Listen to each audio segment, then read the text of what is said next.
Hey guys, it's Tiny Tom Logan with another video for you. Yes, I am knelt down. Don't think that I've suddenly turned into a midget or something. But today, a lot of you have been really interested about the builds for the 2012 Madness competition.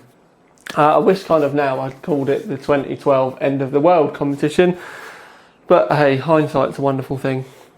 I thought I'd show you around the third prize bits anyway. Because I'm going to do them in that order, third, second, first, and we'll kind of build up to the first prize rig. So yeah, we'll have a look at the bits. Now, first things first, mainly because it's the biggest thing and I want to get it out of the way, is the Shinobi. And as you can see, I've put all the green strips on it already, and the green badge. So we've already got the NVIDIA theme going on there.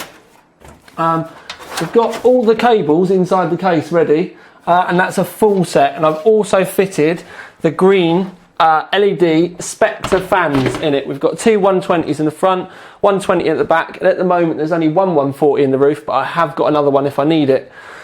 Because, like I said, especially with the NVIDIA graphics cards, we're going to go for a black and green NVIDIA theme this year. Talking of NVIDIA graphics cards, the 560 Ti that we've got is actually a Gainward version. And this is the baby here. This is the one that's going to be going in there. I know the red fan's not exactly going to fit in with the theme, but by the time it's face down and with the black PCB, it'll do the trick. Power is on this side, so we'll get some nice loops with the green cables coming out and round, because obviously we're going to have PCI Express extension cables going on this. Now, moving on to the Kingston side, we've got 8 GB of Cas9 1600 MHz Kingston HyperX Blue RAM going in, and solid state drive is a 64 GB SSD now V200 drive. It's one of the newer ones. So obviously this will help keep it nice and nippy. Now, motherboard wise, we've got it lent up here, but I'm going to have to take the box down. We're going to be using a Gigabyte Z68 UD4. Sorry, Z68P UD4. They will moan if I don't get all the letters in. So we've got that, and just to give you a look round it, it's a really nice kind of subtle board, just the nice black tones, nothing screaming out on it, obviously because we're going to have a lot of green going on here and everything like that. It's a good overclocker as well. We've obviously got the Intel 2700K going in here.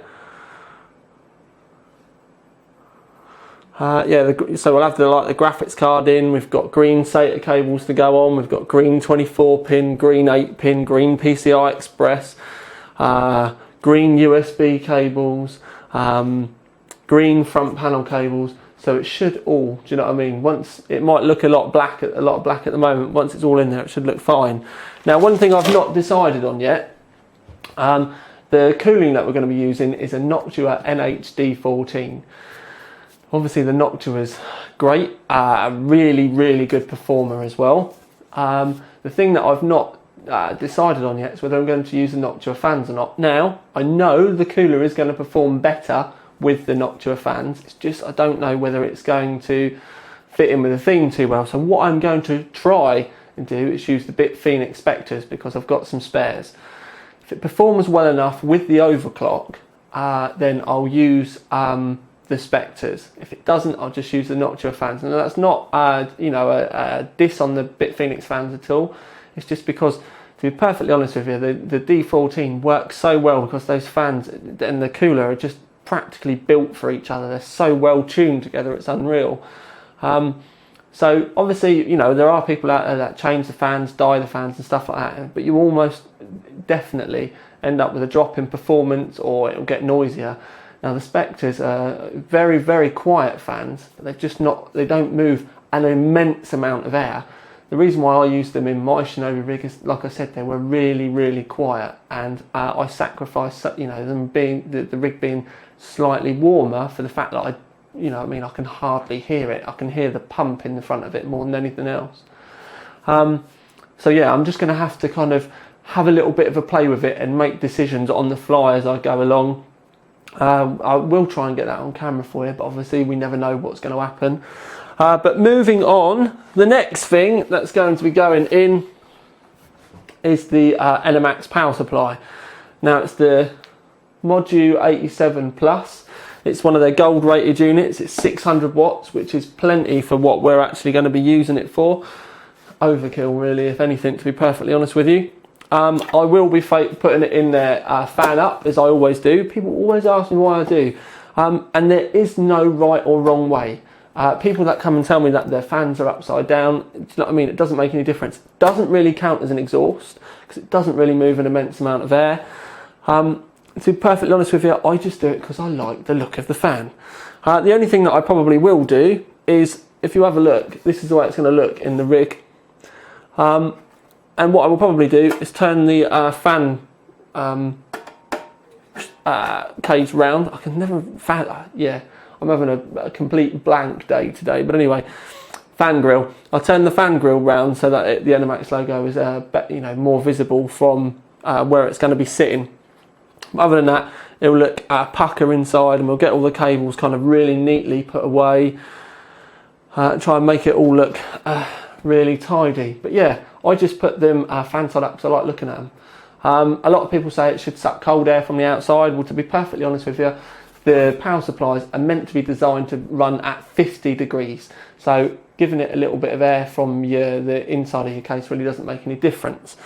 And yeah, I've always done it on all my custom builds. I've never had any problems with overheating or noisy or damaged power supplies or anything like that. The only time that you actually have to go careful is if you're water cooling when you're leak testing, and you just need to be extra vigilant with making sure you don't get drips going down inside the power supply. But other than that, you can do it whatever way you like. I just prefer it this way, and to be perfectly honest with you, when you can have that showing on the inside of your rig when you've got a window, why wouldn't you have that when the other option is just a sticker?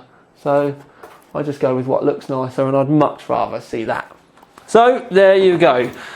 So that is the bits that we're going to be having going in. What I'm going to do is I'm going to bang the rig together now, try and make it look all tidy, get everything in there. And then I will update you on another day, because what I'm going to do is I am going to break these videos up so you get, like a stage by stage. So the next time you see a video pop up of the third prize rig, it will be either me building it and then it built, or just it built, depending on how time kicks along. Because obviously I've got 3 rigs to build, and not a lot of time to get it done. Also, we've got other graphics cards and stuff being released very soon, and other reviews that I'm going to have to do as well. So really, me having to do this as well as all my other work, I really do need my head testing. But anyway, we will get there. We will get there. Also, the next 2 rigs, the reason why I wanted to get this one done early, I've actually got to do work on the cases to make everything kind of fit in and work properly. So I have got my work cut out for me. One thing I am interested in, you guys, and this is one of the things that we may spin into a little competition on the side, but I don't know yet. Black and green theme, we really need to name the rigs. So we need a name for this one, need a name for the second prize one, and a name for the first prize one, kind of ascending as well. But obviously I want to keep the names for the rig in keeping with the black and green theme. So it's one for you all to spawn out there. What I'm going to do is, don't post in the YouTube comments underneath.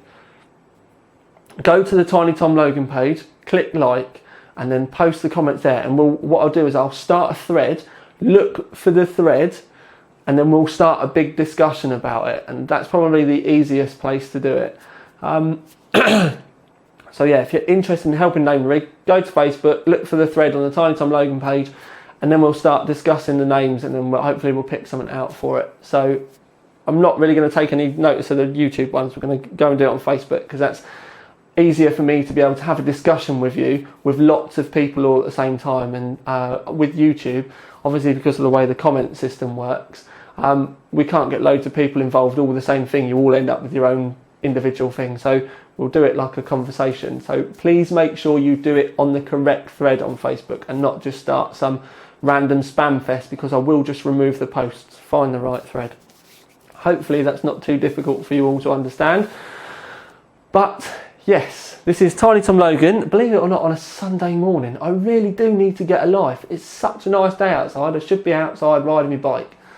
But anyway, this is Tiny Tom Logan with your first 2012 Madness competition that I really wish I'd called the 2012 End of the World competition. Joys out.